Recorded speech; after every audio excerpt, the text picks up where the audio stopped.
యాదాద్రి భువనగిరి జిల్లా రామన్నపేట మండలం వెల్లంకి గ్రామానికి చెందిన గ్రంథాలయోద్యమ నాయకులు డాక్టర్ కూరెళ్ల విఠలాచార్యకు పద్మశ్రీ అవార్డు వరించింది. గణతంత్ర దినోత్సవం సందర్భంగా కేంద్ర ప్రభుత్వం విఠలాచార్యకు పద్మశ్రీ అవార్డును ప్రకటించింది. పద్మశ్రీ అవార్డు రావడం పట్ల గ్రామస్తులు హర్షం వ్యక్తం చేశారు. విఠలాచార్య తెలుగు రచయిత, కవి, విశ్రాంత ప్రధానోపాధ్యాయులు, సామాజికవేత్త, గ్రంథాలయ స్థాపకుడు కూడా. సాహిత్యమే ఊపిరిగా 5 దశాబ్దాలుగా రచనలు సాగిస్తున్నాడు. కవిగా 22 పుస్తకాలను వెలువరించిన విఠలాచార్య పదవి విరమణ అనంతరం తన స్వగ్రామంలోని తన గృహంలో గ్రంథాలయం ఏర్పాటు చేశాడు. విఠలాచార్య శుక్రవారం తన గ్రామంలో నిర్వహించిన గణతంత్ర దినోత్సవ వేడుకల్లో పాల్గొన్న అనంతరం ఆయనను గ్రామ సర్పంచ్ ఎడ్ల మహేందర్ రెడ్డితో పాటు గ్రామస్తులు ఘనంగా సన్మానించారు. అనంతరం ఆయన మీడియా ప్రతినిధులతో మాట్లాడారు. పల్లెటూరు వ్యక్తికి ఇంతటి పెద్ద పురస్కారాన్ని ప్రకటించడం తనకు ఆశ్చర్యం కలిగించిందన్నారు.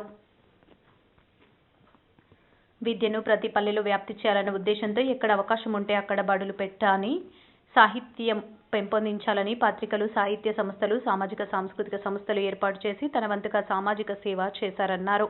86 ఏళ్ల తన జీవితం చిరు దీపాన్ని కాగడగా మార్చాలనే ఉద్దేశంతో పద్మశ్రీ పురస్కారం అందించిందన్నారు.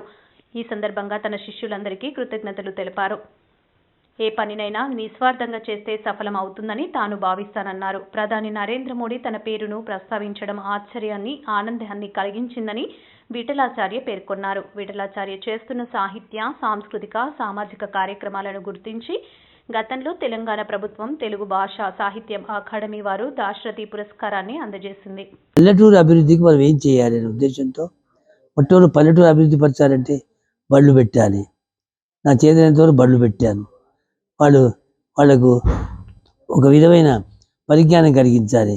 చిన్న చిన్న పత్రికలు పెట్టాను. తర్వాత వాళ్లకు నా పేరు ఎడ్ల మహేందర్ రెడ్డి, వెల్లంకి గ్రామ సర్పంచ్ని.